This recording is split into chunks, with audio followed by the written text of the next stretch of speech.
aunque le regalamos 2 porque al principio me olvidé de poner la alarma, pero está muy bien. Bueno, me imagino que el aporte de Ceci, como será el de Mauro, el de Guillermo y el mío, verán que estamos cruzando miradas, que es justamente lo que el conversatorio se proponía. No relatar un estudio, no relatar simplemente una experiencia, validarla, legitimarla, fundarla, sino dejar la agenda abierta para pensar en todo caso, de ahora en más, cómo encarrilar las disposiciones que cada uno de ustedes, cada uno de nosotros tome en función del tema. Así que, Guille, dale para adelante.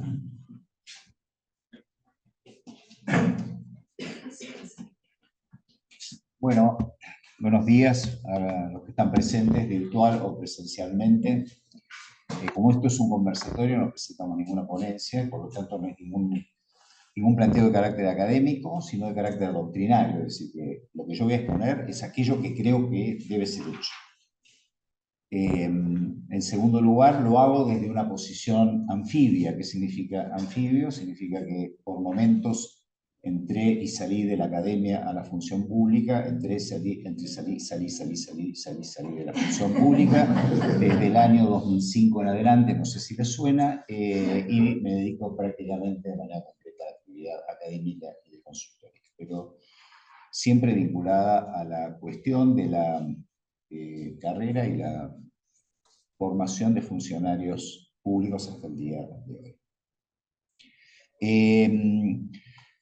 Lo segundo que quiero señalar es que voy a hablar del sector público nacional, habiendo tanta gente que está vinculada a administraciones provinciales. Conozco de administraciones provinciales, pero mi experticia tiene que ver con el sector público nacional. Segundo, que lo hago, esto me lo había pedido Eduardo de manera particular, desde una posición donde creo que el país requiere de un republicanismo en un doble sentido de virtud cívica y contrapesos contramayoritarios a las mayorías electorales de turno, al estilo de lo que tradicionalmente ha sido el modelo constitucional latinoamericano y norteamericano. Voy a dar un ejemplo de hoy. No estoy para nada de acuerdo con la elección directa de los jueces, como lo que está sucediendo en México. Sí creo en los contrapesos contramayoritarios que tienen los modelos republicanos. Segundo, que creo que el republicanismo implica también la búsqueda de ciertos niveles de igualdad social y, por lo tanto, de una intervención activa del poder público en función de un proyecto nacional de desarrollo, no al estilo del desarrollismo de los años 60, pero dadas las condiciones actuales, sí de que el Estado debe hacer apuestas significativas en relación a la posibilidad de que el país como nación y su población acceda a los beneficios del progreso humano, tanto desde el punto de vista de la acumulación del capital público o privado, como del desarrollo tecnológico, como también desde la posibilidad de que recuperemos nuestra tan anoriada igualdad social de los años 70.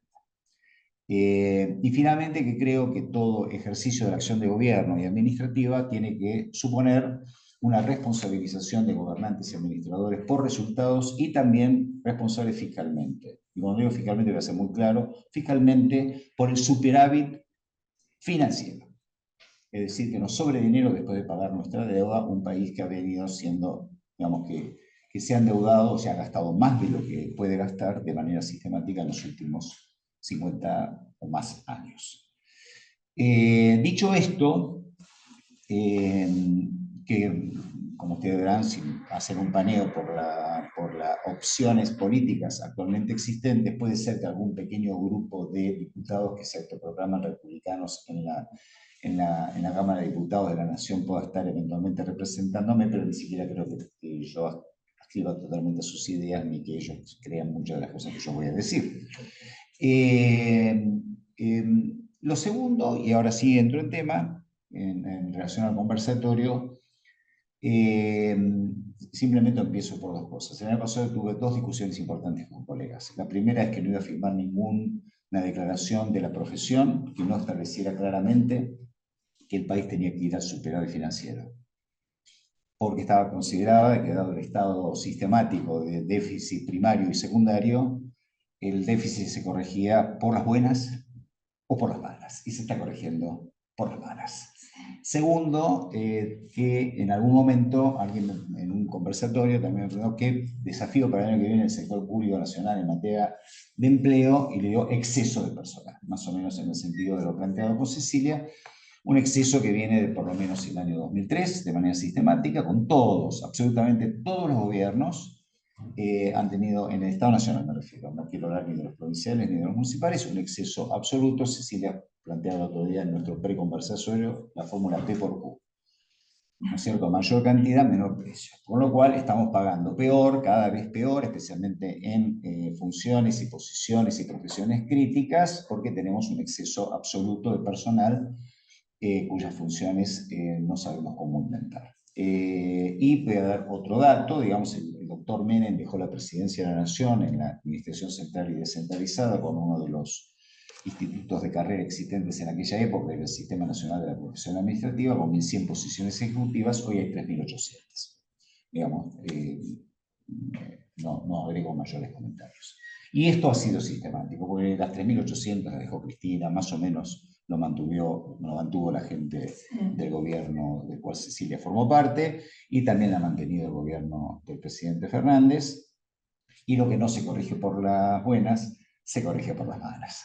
De hecho, esta situación, creo que justamente los modelos de carrera relativamente virtuosos que se lograron implementar en la década de los 90, juro por Dios que estuve con Bordón, los jóvenes de todo el mundo, los que están por allí y los que están por acá, o sea que con el doctor Menem no estuve, pero debo reconocer que no hubo avances más importantes en materia de creación de sistemas de funcionariado público, como los hechos durante los años 90, que incluían mecanismos de encasillamiento correcto de las personas en un nivel de acorde a sus competencias, posibilidades de mejoramiento de su salario por capacitación y evaluación de desempeño, ascenso vertical por procesos de selección, un régimen especial para las funciones ejecutivas de nivel superior, con un régimen particular de capacitación en alta dirección, se llamaba en aquella época alta gerencia pública, con un modelo particular de evaluación del desempeño para las funciones directivas, y eso, digamos, ocupaba más o menos, yo no recuerdo bien, entre 25 y 32.000 personas. Después quedaba efectivamente mucha gente por afuera. Lo cierto es que esto está muerto desde el inicio del gobierno del doctor de la Rúa, porque, digamos, quizás error de la época del doctor Menem, esto no fue consensuado, fue un decreto presidencial que estableció este sistema, y con toda la desconfianza del gobierno de la Alianza, pusieron en disponibilidad, no necesariamente lo hicieron con todos, a los directores concursados, y listo, se murió la carrera. Porque ya desde ese entonces estamos en un mecanismo de designación transitoria de directores nacionales hasta tanto se sustancie el concurso. Nos hemos tomado más o menos desde el 2000 a la fecha, imagínense, 24 años hasta que se sustancien los concursos, salvo en algunos sectores donde hay cierta tradición, como la Secretaría de Cultura, en el nombramiento de los directores de los museos que dependen de la Secretaría de Cultura de la Nación, o ministerio, como se llama en cada momento. Bueno, lo cierto es que, dada este cuadro de situación, que podría abundar otros elementos adicionales, pero que fueron tratados en algunos paneles del día de ayer y que no vale la pena señalar, yo creo que hay que patear el tablero. Sí, creo que ya no sirve más ninguna posición de carácter incrementalista. Porque también estuvimos en el incrementalismo, en un modelo de 24 categorías que venía desde la época del general Perón en la década del 50, que se actualizó en el año 1972, no me acuerdo, con un sistema de 24 categorías, que fue reemplazado por el Sistema Nacional de la Profesión Administrativa en los 90. Hubo un incrementalismo de aproximadamente 40 años, que en el contexto de la reforma de los 90, eso ya estaba agotado y, digamos, hubo un modelo muy importante que funcionó, como señalo, por lo menos durante unos 8 años. Y como hace 24 que ese modelo está en una cuestión de parche sobre parche, lo digo desde un anfibio que se fue, y ahora lo miro desde afuera. Pobre Eduardo trató y Cecilia trataron de que esta cosa funcionara, y me parece, y Alberto, me parece muy loable todo eso, pero creo que eso está lleno de parches, y cuando algo está lleno de parches, como este pantalón que se me acaba de romper acá, estoy tratando de ver qué hace mi costurera, probablemente el pantalón lo tenga que abandonar. Entonces, dicho esto, algunas cuestiones que me parecen relevantes. Eduardo, cortame cuando vos creas que sea el momento adecuado.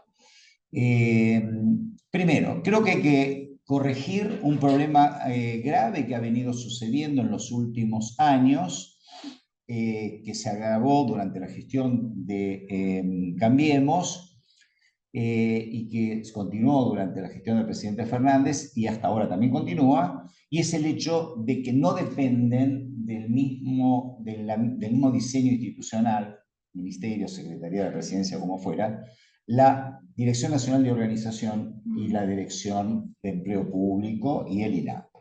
Esto es un problema, porque yo no puedo diseñar un modelo de carrera si no establezco la cantidad de cargos que tiene que tener una estructura, adecuarla, definir un modelo de ocupación de posiciones y un modelo de capacitación. Entonces, este hecho de que en un momento dado la gestión de Cambiemos sacó la dirección de organización y lo llevó a otra área, lo sacó del Ministerio de Modernización y lo llevó a la jefatura de gabinete de manera directa, ya nos genera un problema. ¿Por qué digo esto? Porque la experiencia de los 90 vio cómo, cruzando la Plaza de Mayo, pero de esta manera, entre la Secretaría de la Función Pública y el Palacio de Hacienda, entre la Oficina Nacional de Presupuesto, la Dirección de Organización, la Dirección de Carrera y el Instituto Nacional de la Administración Pública, manejaban ese modelo relativamente virtuoso. Entonces, que funcionó durante esos años. Pero primero, ese modelo de organismos rectores interconectados u otro parecido, hay que volver a reconstituir el trabajo conjunto, sistemático, permanente, no solo desde el punto de vista sistémico, de la información sistémica, sino del lazo personal de los directores, que fue lo que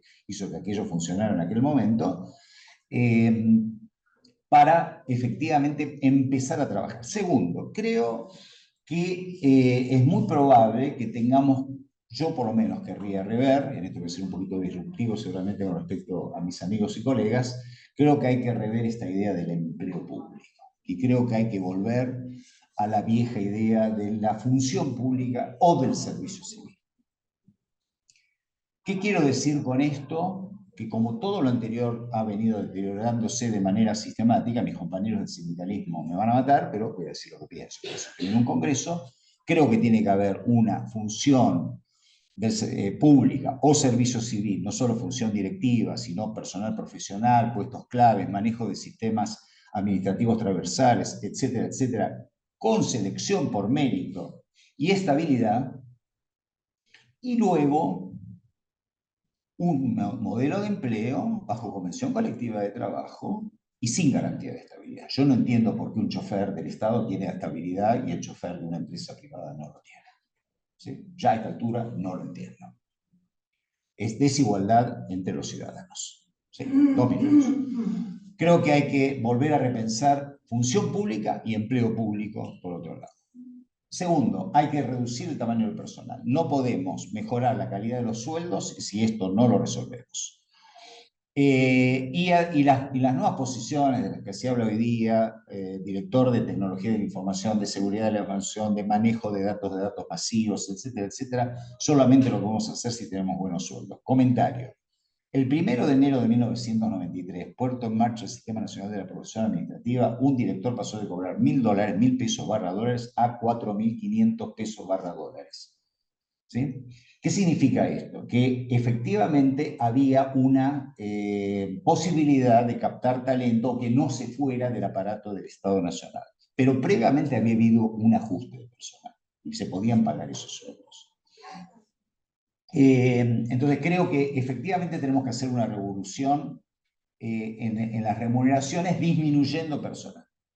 Tercero, el INAP, el Instituto Nacional de la Administración Pública. Si por mí fuera, lo saco de la Plaza de Mayo, lo llevo a Figueroa Alcorta, busco un gran palacio de los antiguos de la oligarquía, hago funcionar una cosa como si fuera la Escuela Nacional de Administración y me dedico a formar, en primer lugar, la alta dirección o función pública estratégica, empezando por las direcciones de recursos humanos de cada uno de los organismos. Y empezando, obviamente, primero por la dirección hoy llamada de la Oficina de Empleo Público. Yo preferiría ya a esta altura empezar a llamarla Servicio Civil o Función Pública. ¿Y por qué? Porque si no profesionalizo a los que seleccionan personal, ¿cómo voy a profesionalizar al resto? Pero primero empiezo por allí. Y que, perdón, mis amigos de Ático PCN no metan los dedos en la designación de los directores de personal. lo voy a decir de esta manera, de manera muy clarita, no, que no metan los dedos. Y luego, efectivamente, en un planteo que plantea, hizo muy bien Eduardo el día de ayer, empezar a discriminar cuáles posiciones eventualmente pueden ser de libre disponibilidad para el gobierno de turno. Los norteamericanos no tienen ningún problema. 1, 2, 3, 4, 5 niveles de secretaría, subsecretaría, pero el Senior Civil Service no se toca. Bueno, con Trump más o menos, pero digamos, el Senior Civil Service no se toca. Entonces, tienen menos pudores de poner muchos secretarios, subsecretarios, secretarios juntos, etcétera, etcétera, pero el Senior Civil Service no se toca. Igual que en Inglaterra, o si ustedes quieren un modelo como el español, salgo de una carrera de Estado en universidades, me llevan a la Administración Central, pero estoy en una carrera de Estado, di un examen para ingresar a la carrera de Estado. Modelos tenemos muchos. Bueno, ¿qué quiero significar con esto? Y con esto termino. Que en materia de organización de los organismos rectores, de alta dirección pública, de los institutos de carrera, de organizar nuevamente la capacitación en manos de un instituto del Estado que forme los funcionarios públicos. Un último comentario. Yo dirijo una maestría en auditoría gubernamental y formo auditores gubernamentales. ¿Por qué lo puedo venir haciendo los últimos 22 años? Porque ni la GN ni la SIGEL lo hacen.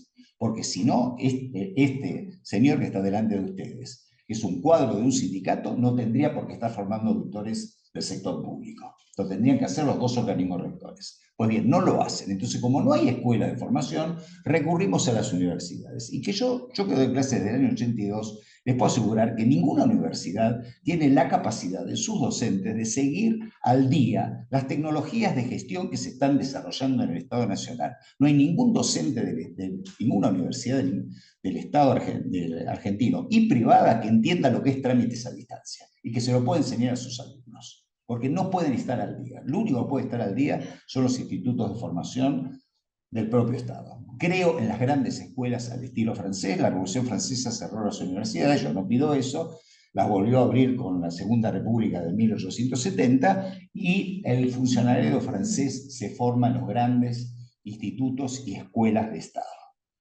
Creo en eso y creo que habría que recrear al INAP en ese sentido, empezando por las posiciones críticas de alta dirección, profesiones fundamentales para el manejo de sistemas transversales y de aquellas políticas públicas que sabemos que tendrán larga continuidad en el aparato del Estado. No me quiero pasar del tiempo, es un conversatorio, podemos seguir después. Bueno, gracias.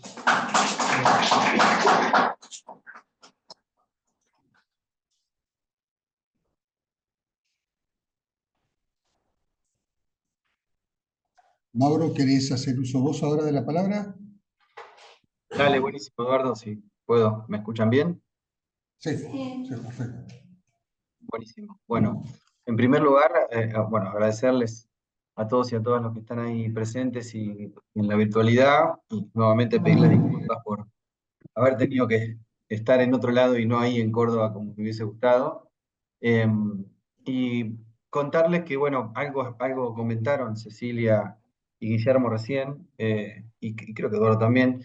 Eh, Tuvimos una muy linda conversación previa al conversatorio en la que nos juntamos un día a charlar un rato y pensar algunas aristas e ideas de dónde podía ir la cuestión. Y la verdad que con matices, con diferencias, de todas maneras hemos encontrado una cantidad de temas en los que estamos básicamente de acuerdo. Y en esto de pensar el empleo público hacia adelante, ¿no? ¿Dónde están los problemas y qué cosas son las que deberían modificarse, o por dónde empezar al menos a conversar acerca de esas modificaciones?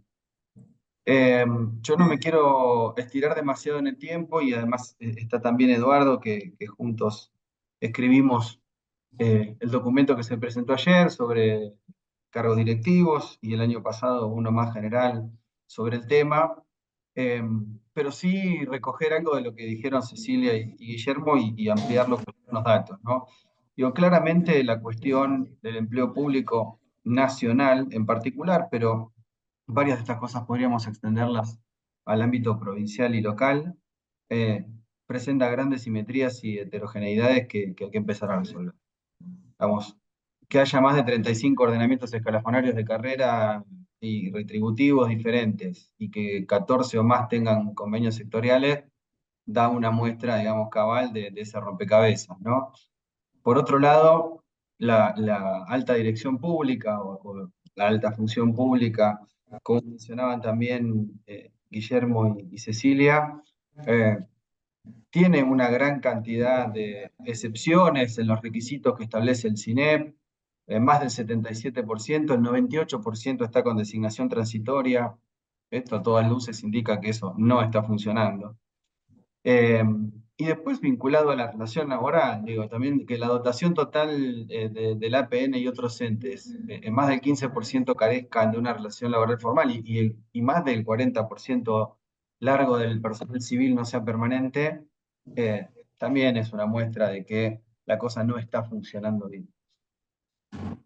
No quedarnos solamente con el diagnóstico y tratar de pensar hacia adelante qué hacer, o por lo menos por dónde empezar, trazar una ruta crítica. En eso estuvimos trabajando desde CIPEC con Eduardo, bueno, también en base a la experiencia que uno ha tenido en el Estado Nacional, en el Estado Provincial, en la provincia de Buenos Aires, y estudiando este tema muchos años, y bueno, sumándole obviamente la mirada de Eduardo, que en esto es muy importante y determinante. Tratamos de establecer una serie de propuestas o lineamientos alrededor de tres grandes ejes, ¿no? Que es donde por ahí podíamos resumir la presencia de los más grandes problemas que observábamos en este sistema. Y el primero está relacionado con la información. Sinceramente, a esta altura del año 2024, estamos en condiciones de decir que el sistema carece totalmente de lógica desde el punto de vista de los datos y de la información. Se han hecho esfuerzos, se implementó en su momento la base integrada de empleo público, eh, pero efectivamente hoy no hay un único lugar o un sistema de gestión integral del personal del sector público nacional donde podamos acceder a esos datos de manera completa. Estamos peleándonos todo el tiempo para ver quién tiene el dato que se acerca más a la realidad, si estamos contando cargos, si estamos contando personas, si se incluyen o no los contratos, la iniciativa que hubo también de informar al INDEC a través de la Secretaría de Empleo Público, no tampoco es exhaustiva. Si ustedes ven la progresión, hay organismos que un mes informan, otros no. Bueno, no quiero aburrirlos con detalles, pero está claro que el problema de la información es determinante. No se puede gestionar lo que no se conoce. En este caso, en muchos de los aspectos estamos a ciegas.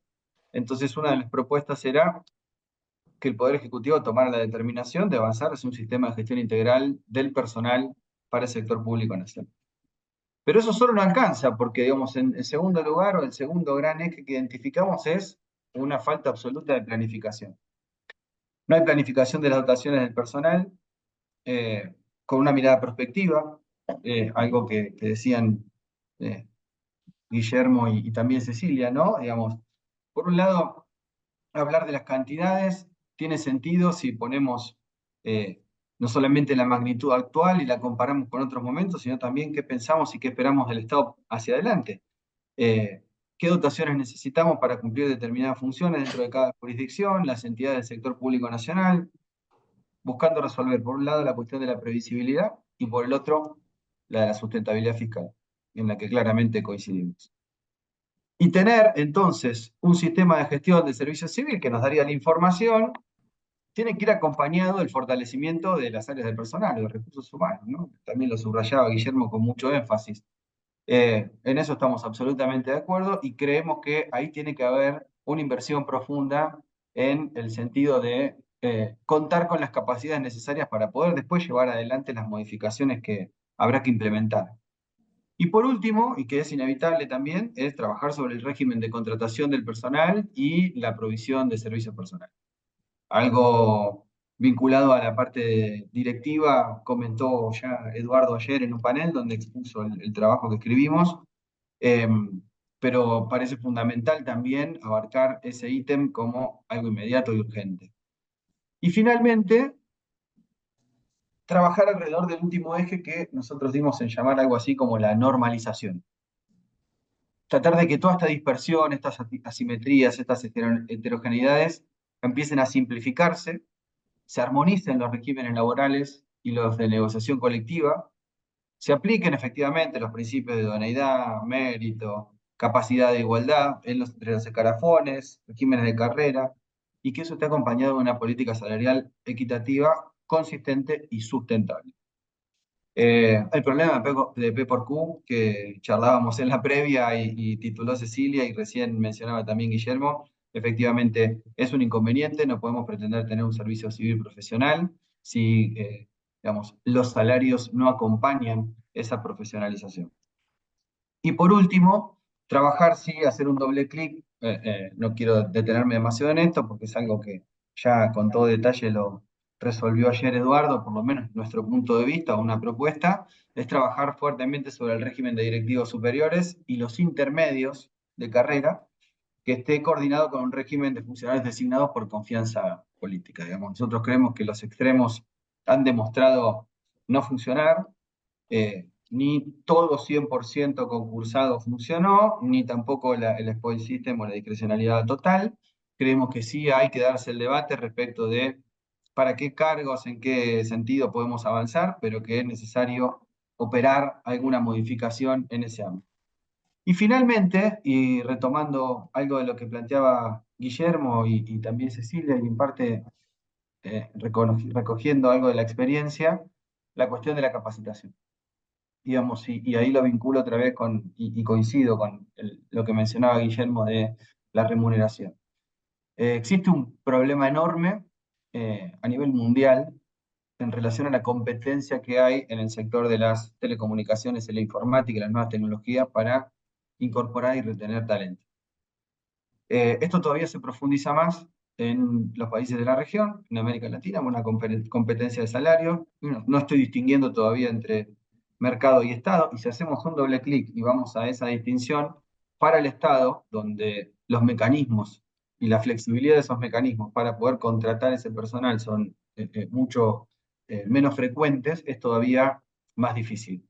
Y ahí corremos el riesgo de que la tentación de la incorporación de tecnologías termine por tratar de cruzar una diagonal y acelerar los tiempos, contratando o comprando soluciones que después no habrá quien las pueda implementar, quien las pueda monitorear y quien las pueda seguir, e incluso con un déficit enorme de capacidades de datos, ¿no? Entonces, si juntamos las dos cuestiones, probablemente esa diagonal que se quiera trazar en ir detrás de la transformación digital pueda terminar en una situación compleja donde todavía se va a mellar más la imagen y la relación que tiene la ciudadanía con el Estado. Lamentablemente los datos indican, Latinobarómetro, 37% de la sociedad argentina tiene satisfacción con los resultados en materia de bienes y servicios que le provee la democracia. Y si vamos a mirar qué piensan respecto de la eficacia del gobierno, cualquier encuesta que agarremos, y les voy a contar los extremos, la que mejor y la que peor le dan a la confianza que tiene la ciudadanía en relación a la eficacia del Estado, el 77% entre el 77 y el 82% dicen que el Estado es ineficiente. Por lo tanto, digamos, y cierro con esto, no creo que sea como aquel sketch de Fabio Alberti en el que terminaba preguntándose si qué nos pasa a los argentinos, estamos locos.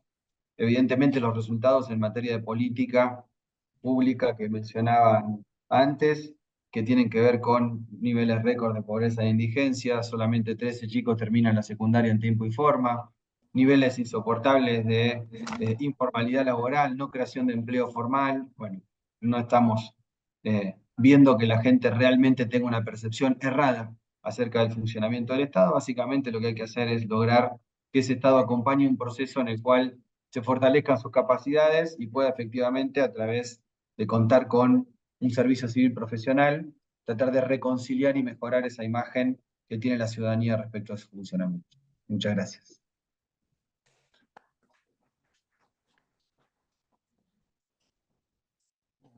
Por el tiempo, perfecto. Bueno, yo me voy a referir, o en todo caso añado algunas cositas a las que se han conversado. Habrán visto la dispersión o la diferencia de criterios y al mismo tiempo, incluso a través de la navegación de esos diferentes criterios, las miradas se van depositando sobre algunos núcleos de cuestiones a resolver. La primera cuestión es que en esto a veces el tema es si vemos la mitad del vaso lleno o medio vacío. Entonces allí es donde empezamos quizá a tener que compatibilizar muchas cosas. Si uno observa desde el 57 que consagra un modelo de función pública, que es el artículo 14 bis, la estabilidad en el empleo público, si lee incluso los debates de la constituyente de aquel momento, y olvidémonos si era del antiperonismo o la del 49, ya está, porque la del 94 terminó validando todo esto, incluso ampliando con la incorporación de tratados internacionales con jerarquía constitucional. Bueno, hay una clara apuesta a que el servicio civil, precisamente para obviar o para esquivar los peligros del patrimonialismo, etcétera, etcétera, debe gozar de estabilidad en el empleo público. Entonces, la primera cuestión es no perder de vista que eso costó mucho tiempo. De hecho, recién en el año 99, el Congreso se digna a dictar una ley para los empleados nacionales que consagra muchas de estas cosas. Hay además doctrina de la Corte Suprema de Justicia, que por supuesto ha sido voluble, pero en este tema de los despidos con carácter arbitrario, dijo cosas muy serias. Entonces el problema no parecería ser tanto el tema de la estabilidad, sino el tema de cómo hacemos y cómo motivamos y cómo involucramos a nuestra gente en la prestación del servicio al ciudadano y, cuando cuadra, a los gobiernos de turno, a los gobiernos legitimados. Es una primera cuestión que me parece que no se puede perder de vista, porque buena parte de los problemas del aumento, de las contractualizaciones, de las obsolescencias, tiene mucho que ver con los juegos de los actores políticos, con sus ignorancias relativas, con sus improvisaciones del momento, y a veces con sus buenas ganas de hacer las cosas, pero que se ve trabado en el juego del toma y daca que todos conocemos. Entonces ahí hay que también, no digo no dejarse de sacudir los morros, pero también tomarlo un poquito con calma. Hay una cuestión que es fundamental. Hoy no todos los empleados públicos nacionales, recuerden, digo para que no haya confusión con Córdoba, no todos tienen los mismos derechos, ni siquiera los derechos que están consagrados en el convenio. Entonces, mucha gente que todavía ni siquiera tiene, a menos que neguemos, el derecho a su negociación colectiva en el marco de un diseño de carreras, que ahí me parece que coincidimos con Cecilia, en que hay que hacer un diagnóstico profundo de lo que hay y de lo que puede llegar a haber. Y también de estas modalidades de gestión del personal especializado en determinado tipo de ramas que requieren una carrera, pero también unas licencias. A veces un poco el problema de entrar y salir no tiene nada que ver con la carrera, sino con un régimen de licencias además pensado de hace por lo menos 40 años. Por eso con Mauro, cuando planteamos, bueno, qué cosas se pueden hacer, y el documento que él menciona, con el cual trabajamos, fue hecho en el 2023, en el calor que preparaba una campaña. Hay siempre una vocación en el CIPEC de buscar los acuerdos, los puntos de conversación, etc. Fue una campaña electoral, como ustedes saben, bastante atípica, por muchos motivos, no hace falta mencionarlos, y la verdad que muchas de las propuestas y de los proyectos que el CIPEC presentaba o pedía, postulaba planteárselos a los distintos equipos y candidatos, la verdad que fue poco feliz. Hubo algunas reuniones, pero no de estos temas, sino más bien de los temas vinculados con el tema previsional, con el tema educativo, etc. Entonces, el documento quedó ahí.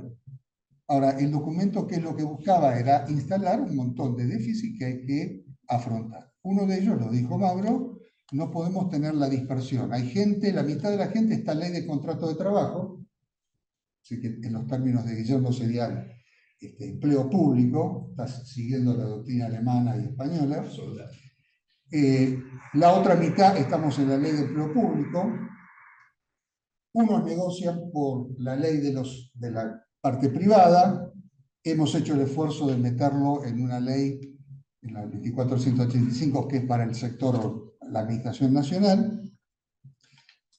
Un convenio colectivo que abarca prácticamente a todos, incluido al personal contratado, pero que todavía tiene déficit por la dispersión que hay en lo que ya venía como arrastre y que se suponía que esto abría la posibilidad de una uniformación, no de todos por igual, sino de una homogeneización de los criterios, y así se ha hecho en los convenios sectoriales, replicando buena parte de estos institutos propios de un régimen de servicio civil meritocrático. Muchos de los organismos reguladores de concesiones y servicios públicos son ley de contrato de trabajo al compás de aquellas ideas de los 90, de que el funcionario pase por ventanilla 245 y otra cosa, como si fuéramos meros recursos. Falló, porque al mismo tiempo estos organismos terminaron siendo cooptados por los monstruos del otro lado. Hoy lo único que tienen es una grilla salarial. ¿Hay carrera ahí? ¿Qué carrera? ¿Hay ingreso? ¿Qué ingreso? ¿Hay evaluación? ¿Qué evaluación? No hay nada. O muy poco. Entonces, ahí hay todo un trabajo que nos parecía el documento de CIPE que había que ponerlo como una primera cuestión para simplificar. Hay una madeja ahí de intereses de todo tipo, corporativos, gremiales, políticos, empresariales. Bueno, cuanto más confusa la cosa, más fácil tiene las posibilidades de fuga. El tema de funciones directivas, yo lo mencionó Guillermo, lo mencionó Cecilia, ya tuvimos un panel sobre esto. La idea de que las funciones ejecutivas o directivas, la alta dirección pública, la alta gerencia pública, pongamos el nombre que se nos dé la gana, de lo que tiene que ver es con la preservación de un ámbito de relativa autonomía y de garantía en la aplicación de la legalidad y del interés general de aquellos que actuábamos, o que actuamos, bueno, yo no puedo estar jubilado, en esa franja intermedia entre la vocación de los gobiernos y la maquinaria, permítame esa expresión asquerosa, esa maquinaria de la administración. A mí me tocó vivirlo con Cecilia. Ahora lo puedo decir porque estoy jubilado. No tenía nada, ninguna afinidad política con el gobierno del PRO. Sin embargo, mi obligación era prestar el servicio a quien fuera en términos de la legitimidad democrática. ¿Y qué es lo que tengo que decir? Que ellos me dieron la posibilidad de desplegar, seguir trabajando. Y tengo que reconocerlo, el doctor Lelio nunca puso un condicionamiento, uno. Yo sí puse uno, que no tocaran a nadie. Dice que había que tocar a alguien por imbécil, lo iba a sacar yo y no lo iba a sacar la gestión. Y se respetó. ¿Qué quiere decir con esto? Que hay todo un trabajo también, no solo sobre el servicio civil, sino una mirada a nuestros dirigentes políticos, cualquiera sea el tono que se le quiera dar, de que estas cosas merecen la pena que les presten atención. Los éxitos de los gobiernos tienen en una proporción, no sé cuál, pero la hay, del trabajo de miles de personas. De ciudadanos al servicio de otros ciudadanos, no de recursos humanos, agentes, toda esa palabrería funcionalista que en el fondo lo que hace es expresar esta idea de que a la gente la ponemos, la sacamos, la llevamos, la traemos. Momentito, somos ciudadanos que hemos hecho una opción de vida al servicio de los demás, con responsabilidades y valores éticos de primera magnitud y exigencia, en donde sí hay que ser inclaudicable. La primera es que hay que trabajar por lo que te contrataron o por lo que te designaron. Y en eso la evaluación de desempeño, que está haciendo con un sistema antiguo, malo, etcétera, sin embargo se ha instalado como parte del requisito de promoción. ¿Vamos a tirar eso por la borda? Me parece que no. Si es gestión por resultados, por competencia, eso ya no importa tanto, ya es una cuestión más técnica, más contingente. Porque siempre en la evaluación de desempeño, el primer criterio es, oiga, amigo, le pagaron 100, trabajó por 100, por 120 o por 60. Si es por 60, vaya por la puerta y no vuelva más. Si es por 120, le pagamos los 100 y vamos a ver si podemos pagar un poquitito más. Entonces, el tema de las funciones directivas tiene que ver con esta posibilidad también de que los gobiernos puedan designar en aquellas áreas de la administración donde se juega la agenda del gobierno. Yo no voy a poner el ejemplo ni voy a dar nombres y apellido, pero en determinado momento en la Presidencia de la Nación se convocó a concursos para la Dirección General de Acción de Gobierno, que era la que le llevaba la agenda al presidente. Y conozco gente que de buena fe fue y se anotó. Yo dije, miren, no van a ganar nunca porque no le van a entregar. ¿Por qué? Porque no era una función ejecutiva. El sistema estaba desbordado, y estaba desbordado en buena medida porque los muchachos que venían con la política, como dice Guillermo, querían cobrar $4.500. No era moco de pavo, precisamente. Entonces, ¿por qué no reconocer de que hay una porción de la dirección pública que tiene que ser a libre disponibilidad del gobierno? O como estamos postulando con Mauro, quizá haya que distinguir en la naturaleza de las responsabilidades de algunos de esos cargos cuáles son los que deben ser reservados para profesionales nombrados a rajacincha, de cuáles quedarían librados al buen parecer del gobierno de turno. Y coincido con Guillermo que el primer ejemplo de esto, si queremos articular diseñar, gestionar, monitorear un sistema de esto, empieza por los órganos rectores que él mencionó y las unidades de personal, que hoy por hoy, pobrecitos, son apenas una oficinita a los cuales ponen y sacan según el buen saber y entender. El otro tema es un escándalo, y yo diría, ahora que estoy jubilado, de todos los gobiernos, y de algunos que incluso tenía alguna simpatía mía, tener el 40% del personal sin concurso. O lo peor, de llamar a concurso 3 meses antes, para después echarle la culpa al tarambana que viene después. Tarambana fue usted, que no lo hizo en su momento, que convocó incluso a sus amigos, los utilizó 3 años o 4 años, y después dijo, te voy a dar la planta permanente a concurso. Y a concurso porque en medio nos plantamos muchos, ustedes también, de que no se entraba por vía de Lucas Imperial, por el decreto. Pero oiga, amigo, ¿por qué no lo convocó? Pero esto también nos lleva, entonces, ahí hay también un tema a tratar, porque después aparecen las locaciones de obra, prestación intelectual, de servicios, uno lee la normativa y uno dice, ¿y qué te falta? Ahí falta el aporte, porque todo lo demás más o menos es lo mismo. Incluso en algunos regímenes de contrataciones autónomas se piden menos requisitos que para la carrera. Entonces, ¿de qué estamos hablando? Pero eso nos lleva a algo que a mí me hubiese gustado, si Cecilia hubiese podido estar un poco más en el Congreso, de plantear el tema de la planificación de las dotaciones, que se vincula con lo que planteaba él. Hoy, científicamente, nadie puede probar si sobra o si falta gente. Tenemos la idea de que en algunos lugares, me parece, y cuando uno recorre los pasillos, qué sé yo, y más o menos tiene. Y en otros lugares es paupérrimo. Sobre todo en aquellas áreas especializadas que ya deberíamos estar preparando para la Argentina del siglo XXI. Y no tiene que ver necesariamente con la tecnología informática, sí, todo eso está muy bien, y bueno, Blumen y compañía están trabajando mucho en ese tema, sino en aquellas ocupaciones que requieren cierto tipo de inteligencia, no de cabeza, sino de inteligencia de leer las realidades que se nos vienen encima, y que el Estado Nacional, y también, ¿por qué no, los provinciales, deberíamos tener ya gente preparada. Hay un problema de relevo generacional que no se considera. Y eso tiene que ver también con información. No conseguí el perfil etario de los funcionarios actuales. Entonces hicieron el cálculo con los números de documentos. Claro, el error ahí es de un 20%, con lo cual estamos en Pampila abierto. Tiene que ver con un sistema de información que un país, no sé si decir moderno, un país en serio, como en algún momento hablamos, no puede estar a esta altura del partido sin saber cuánta gente, qué edades, qué profesiones, dónde. Bueno, ya lo comentamos. Yo me iba a referir en este punto, además del fortalecimiento, bueno, de los órganos rectores, sí, señor. No, tiene razón, está muy bien. Es la valoración del empleado público.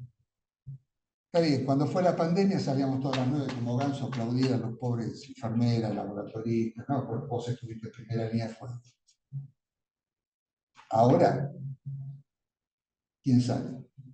¿Por qué? Porque ni nos valoramos, ni nos hacemos valorar, ni hay una política consistente en reconocimiento del trabajo, a veces silencioso, a veces oculto, a veces gris, que permite que muchas cosas funcionen. Esperemos que no tengamos que tener otra pandemia para darnos cuenta del valor que tiene desde el señor que levanta la basura en adelante.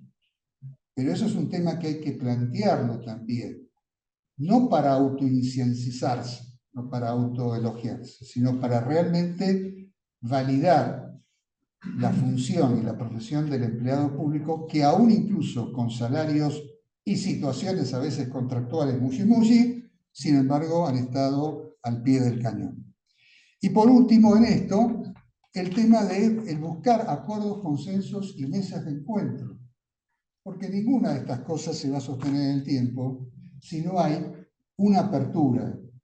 ¿Qué vamos a esperar? ¿Una guerra? ¿Una catástrofe? ¿Un desastre? Para sentarnos a pensar estas cosas. No me quiero imaginar otras, pero en las que nos toca a nosotros, esta idea de, a pesar de todo, encontrar esos puntos de avance para evitar los retrocesos que no queremos protagonizar. Y eso significa abrir las puertas. Yo soy un defensor de que las vedurías de las funciones directivas estén presentes en los partidos políticos de la oposición. Me van a decir de todo, ya algunos me lo han dicho, me importa un rábano. Si yo hago las cosas bien, ¿qué me puede decir ese veedor? Bueno, lo que pasa es que estoy en contra del gobierno, pero si usted tiene que opinar sobre esto, no sobre la filosofía política y del mundo. Si estamos actuando por derecha, el veedor lo único que hace es ayudarnos a no desviarnos. Si hacemos una macana y la dice, y tiene razón, perfectamente, está impugnado, empezamos otra vez. ¿Por qué no? ¿Por qué no a la evaluación por resultados, incluso en el marco del desempeño de cargos tan importantes como estos? ¿Por qué no? Excepto que viene una reserva. Bueno, una reserva de Estado, una reserva por cuestiones de seguridad, allí pasa. Pero no es la mayoría de los casos. A mí me hubiese gustado que estuviera, por ejemplo, Cecilia evaluando mi desempeño como directora de la UNED, o que hubiese estado Guillermo, que siempre es ácido, pero te viene bien. Claro, claro. Porque no, y aquella es peor todavía, pero no, lo que quiero decir es, ¿cuál es el drama para eso? ¿Qué vergüenza y qué cosa de la política? A ver, ¿quién me...? Digo, si no empezamos a actuar con cierta razonabilidad, bueno, así nos va. De trancas y potrancas. Entonces, todo esto, en el marco de ese documento del CIPE, que por supuesto está escrito de manera académica y no van a ser las barbaridades que dije yo ahora, estaba planteada esta apuesta, y este conversatorio lo que apuntaba, lamentablemente vuelvo a decir, Mercedes ya no pudo estar presente con nosotros, era mostrar así, gente que estuvo con la gestión de Macri, Guillermo y el que habla, que pasamos por varias, Mercedes que representa lo que viene ahora o lo que está haciendo ahora. Bueno, a ver si hacemos el esfuerzo de encontrar puntos de contacto. Yo reivindico la tarea de Cecilia, y lo voy a decir, aunque te enojes. Cecilia encaró el tema de la planificación de dotaciones. Yo, no importa acá las discusiones técnicas que incluso en algún momento tuvimos, porque yo como director tenía que darle datos a ella, o hasta aquí. Pero lo que quiero decir, lo planteó. Nunca se había planteado. ¿Vamos para atrás o vamos para adelante? Vamos a hacer eso y mejor, o más adecuadamente, lo que fue. ¿Tiraron por la borda el convenio? No. Incluso sacaron algunos convenios sectoriales en la gestión. Entonces, a lo que vamos es a esta necesidad de, pateando el tablero o reencarrilando lo que ya hemos ido acumulando, el tema del servicio civil se puede plantear como un pequeño tema, porque no va a salir en los diarios, es un poco desabrida nuestra ocupación, pero en el marco de un acuerdo que más que nunca lo necesitamos. Bueno, por ahí me fui de... Tenemos tiempo para las preguntas. Sí, señor.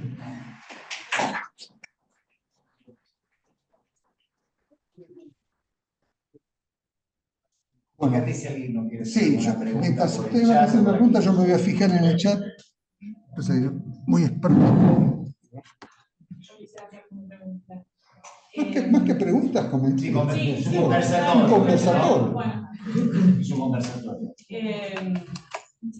Bueno, estaba escuchando las referencias al gobierno nacional y pensaba un poco si ustedes están al tanto del nivel de atraso que tienen muchos gobiernos locales en materia de empleo público y ¿cuál sería para ustedes la ruta o qué planificación se podría hacer para partir de la nada misma en estos gobiernos? Porque estamos frente a situaciones muy preocupantes y además hay desconocimiento de la importancia de la profesionalización del empleo público, por lo tanto no hay planificaciones a futuro de empezar con algo. Entonces, no sé, ¿qué sería lo que ustedes piensan que puede ser el puntapié inicial o por dónde partir? ¿Puedo un comentario? Un intento. Discúlpame, yo no es que me desconecto, sino estoy tratando de leer todas las preguntas para después. Un comentario es el siguiente. Un intento. Sí, perdón, para los que están, lamentablemente tenemos la dificultad de que solamente el micrófono está fijo en un lugar. Entonces, la colega está haciendo una pregunta respecto de cómo encarar la cuestión en provincias o en gobiernos o municipios donde la situación por ahí del régimen de servicio civil o de empleo público está en una situación mucho más retrasada. Sí. Yo, perdón, pero estaba poniendo la... No, comento dos situaciones que me parecen como experiencias históricas que no sé si pueden ser retomadas. La primera, una experiencia fue a fines de los años 90, antes de la crisis del gobierno de De la Rúa, se sanciona la primera ley de responsabilidad fiscal. Esa ley buscaba homogeneizar regímenes nacionales con provinciales, no solo en materia de administración financiera y endeudamiento, sino también en indicadores de resultados y también en materia de dotaciones de personal. Bueno, eso no evitó la crisis del 2001. Y después sacamos otra nueva ley de responsabilidad fiscal, mucho más laxa, en el sentido de que no había que poner ni indicadores de resultados, ni buscar el déficit cero, etcétera, etcétera, pero sí dar cierta información simplemente financiera.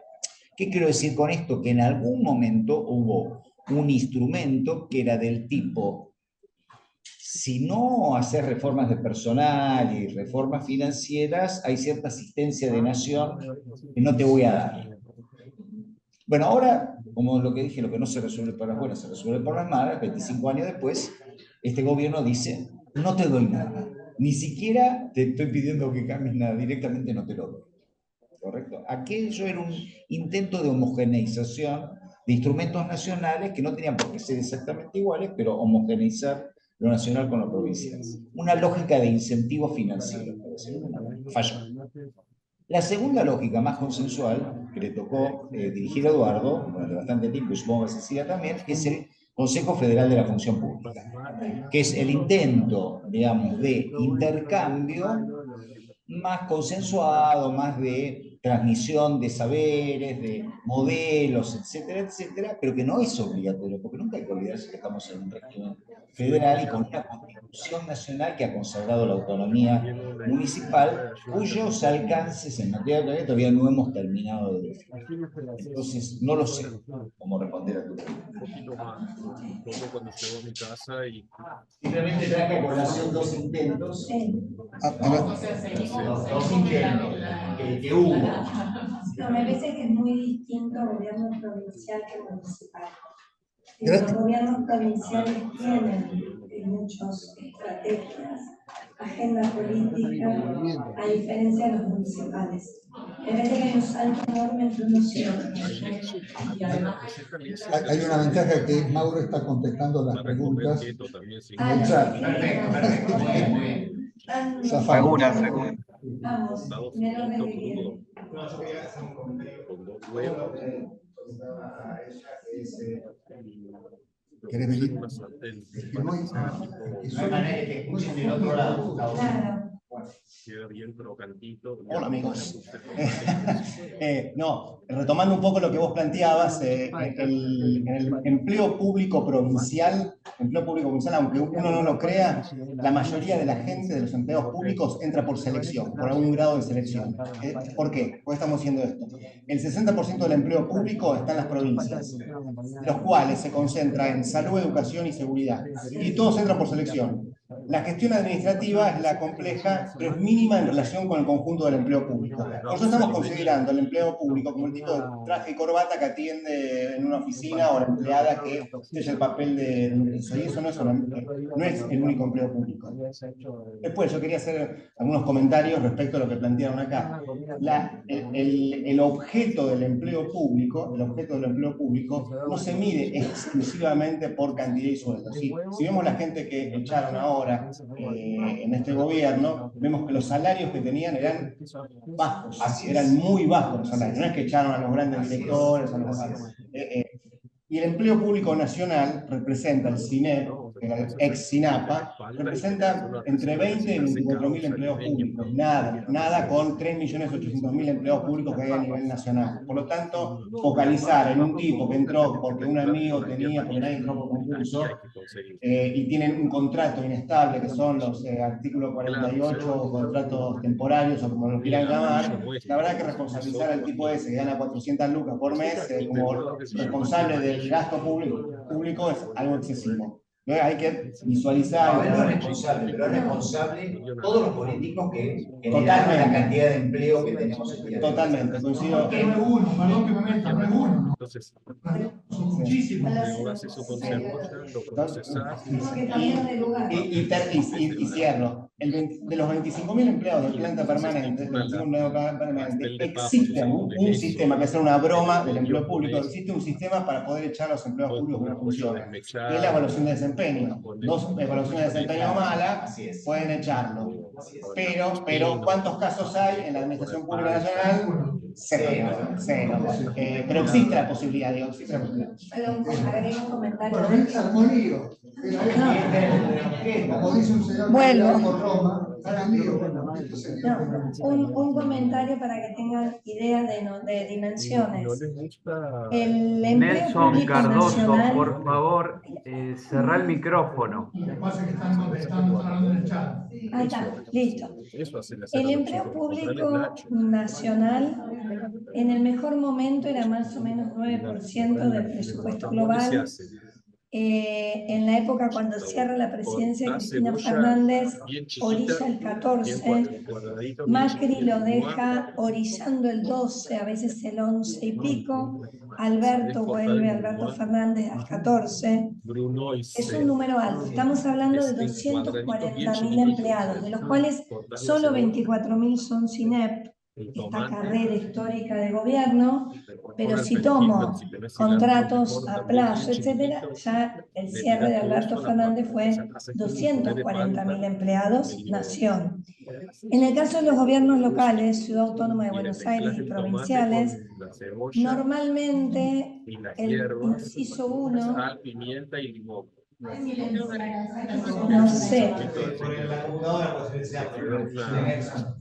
Nelson, podés silenciar porque no puedo hablar y silenciar, es mucho, todo al mismo tiempo. Alguien ahí que esté con nosotros, administrador, ahí está, gracias. 50%. Para que tengan idea, de inciso 1 es empleo público, gobiernos locales. En los municipales está entre el 80 y el 90, o sea, rompe totalmente la estructura financiera, ¿sí?, de lo que sería un presupuesto y la posibilidad de articulación. Eso por un lado. Respecto a lo que me quedé pensando de esto del análisis, el planeamiento de dotaciones, hay una discusión más. Nosotros hicimos una metodología, la escribimos, se escribió con administradores gubernamentales, con gente de planta del gobierno nacional. Veníamos con una experiencia del gobierno de la ciudad de haberlo hecho. El gobierno de la ciudad de Buenos Aires lleva 12 años haciendo análisis de dotaciones. CIPEC validó en ese momento, hizo comentarios, más que validar hizo también un análisis de la metodología y sus aportes. La discusión de fondo es ¿para qué queremos un gobierno nacional? ¿Cuál es el alcance? Y acá es donde digo el problema es de la política. Porque cuando yo quiero, y vuelvo con esto que lo dije medio al pasar, pero digo, si como gestión política yo quiero que mi gobierno haga y vaya a territorio, porque ahí están los votos, y piso incumbencias de los locales, incremento dotación que no es necesaria para las incumbencias del gobierno nacional. Cuando en el gobierno nacional tengo 4 lugares donde se capacita, o sea, el INAP más 4, y uno hace capacitación de líderes políticos, el otro hace capacitación de gobiernos provinciales y municipales, que podría hacerlo el INAP, porque lo hemos hecho con el INAP en conjunto, ayudar y colaborar con los gobiernos provinciales y municipales. Hubo un programa. Duplico y triplico dotaciones, que no, ahí es donde decimos es innecesario. Y por ahí es el 1% del presupuesto, pero bueno, las fortunas se juntan de a centavos, dice el dicho español. Entonces hay que cuidar eso. Lo que sí creo, y acá coincido plenamente con Gustavo, más allá de que, digo, habiendo sido la que responsable del equipo que achicó la dotación del gobierno nacional en la presidencia de Macri en casi un 20%, lo dejamos el 240 en 190, el objetivo era 180, la forma en que se hacen las cosas también es importante. Entonces, ir al azar como un salpicré o ir atrás del escudo político partidario de la persona para elegir a quién, o dejarlo al azar de el bueno o mal humor, digo, en el extremo para ironizar un poco, digo, la forma en que se elige, dónde está ese supuesto excedente, o ahí, y la forma en que lo hago sí es responsabilidad además de una gestión, y acá es donde yo creo que el respeto por la persona y la valoración de lo que es un empleado público, por qué queremos entrar al Estado, el impacto, el servicio, la vocación, sí es importante. Entonces, digo, y los tiempos, ¿sí? Ahí hay que ir como por alguna autopista. Digo, yo comparto que el superávit fiscal es importante, me parece que sin crueldad, digo, donde hay personas duras con el problema, me parece que hay que ser un poquito más blando con las personas, pero... Yo creo, siguiendo el reporte Marichal, que el problema no es Gutiérrez, no es el pobre de Gutiérrez, el problema es Iglesias, el sacerdote. El problema es el gobernante, no el pobre de Gutiérrez. Ahora, a Gutiérrez le tocó ganar 400.000 pesos y le tocó convivir con un exceso de gasto en personal que hay que medir unos términos que lo midió Cecilia, pasar del 9% el presupuesto nacional de gastos en personal al 14%. Si nosotros pensamos que el 14%, el presupuesto nacional es el 20% del Producto Bruto Interno, entonces el 14% de gastos en personal es el 3%. No quiero equivocarme, pero es alrededor del 3% del Producto Bruto Interno. Sí. Entonces ahí, no se está corriendo, y ahí forma parte del déficit. Ahí sí forma parte del déficit fiscal de todos. Bueno, primero felicitarlos por la exposición, la verdad que estuvo muy enriquecedora. Me interesa muchísimo la profesionalización del empleo público, tengo una tesis hecha al respecto. En los últimos 2 años, antes de las elecciones, en el organismo que estoy hace muchos años y director, me hizo un trabajo a nivel macro para diagnosticar la problemática y buscarle soluciones para un candidato puntual que no viene al caso cuál era, pero con un grupo técnico de 53 personas de todo el país. Había gente de Tierra de Fuego, de Salta. Hicimos un hermosísimo trabajo y lo cajonearon exactamente de la misma forma que cajonearon el trabajo de ustedes. No estamos en agenda. La profesionalización del empleo público no está en agenda, al menos en Córdoba. Lo planteé de todas las formas. Capacitación de Córdoba hasta Céfala, en el organismo que presido. No hay jefe en el sector de capacitación. Traté de hacer convenios con universidades privadas, traté de hacer convenios con colegios profesionales, tanto de ciencia económica como de abogados. Nunca tuve respuesta al respecto. Y la profesionalización del empleo público lo que haría es sacar de agenda el tema de los despidos y reestructurar. Sacamos de agenda el tema de los despidos, estoy de acuerdo, no podemos dejar a todo el mundo sin trabajo y a muchísima gente sin trabajo. En Córdoba, en la última gestión entraron 60 personas en Córdoba, en el organismo que estoy, 60 personas, una barbaridad para la cantidad que somos, una barbaridad. Así todo, creo que la profesionalización del empleo público haría que corramos de agenda el tema de los despidos y que reestructuremos cada uno a donde se merece estar, en el lugar que realmente busque. Gracias. Bueno, tengo que ser, porque además ya la policía vino por acá a buscarnos, así que nos vamos de acá a la comisaría. Agradecemos a los que nos han seguido por internet, a todos los que están acá presentes. El tema era hacer lío. Bueno, nos tratamos bien, pero hubo lío.